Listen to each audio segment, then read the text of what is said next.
Okay, in this video I'm going to talk a little bit about quizzes in the gradebook. Many of the quizzes are set up to be multiple choice or true and false, and the computer grades them.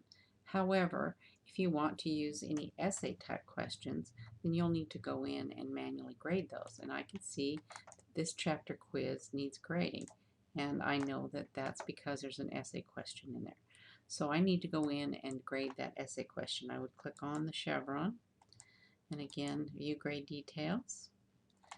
And just like we did in the previous video, I view attempts. And then I can see this essay question and the answer that was given. I can then go up and say, okay, you get your full point for that. Or if there's more points involved, then you can judge however many points you want to manually put in there. Then as you can see, the computer has graded the rest of the questions. So I would then go down and submit. And then that has graded that test, that quiz. Let me jump back to the gradebook now.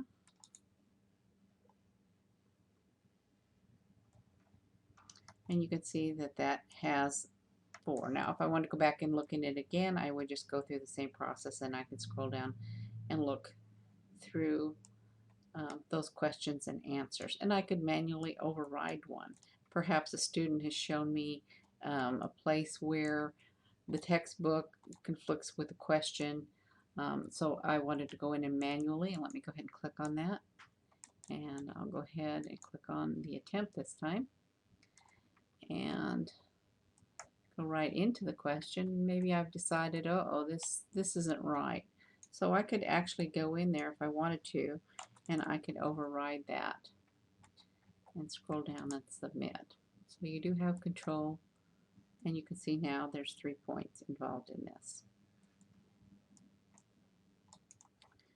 The other thing I wanted to show you was occasionally a student will get bumped out of a test or something happens, and you may see after the time that you've given them to complete the test, there's something in there that says attempt in progress, but you know they're not in there. So what you can do is then click on the chevron, and you can go in again to view grade details.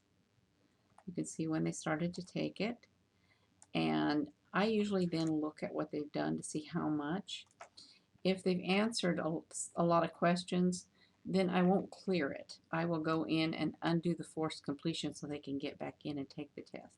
However, if they haven't taken, as example here, there's no answers in here, then I would have, let me click back here, I would have go ahead and clear the attempt. That means they get to start all over again. But again, let me say, if they've already answered several questions, you may want to, instead of clearing it, go back into the quiz, and I'll show you how to do that here real quick too. If I go back into that quiz, and I can edit it, edit the test options, then if I scroll down, this one didn't have forced completion on it, but if it had forced completion and I uncheck that and submit it, then what it will do is allow the student to go back in, and they can keep getting back in it until they have submitted the test for grading. So there's some tips on grading a quiz.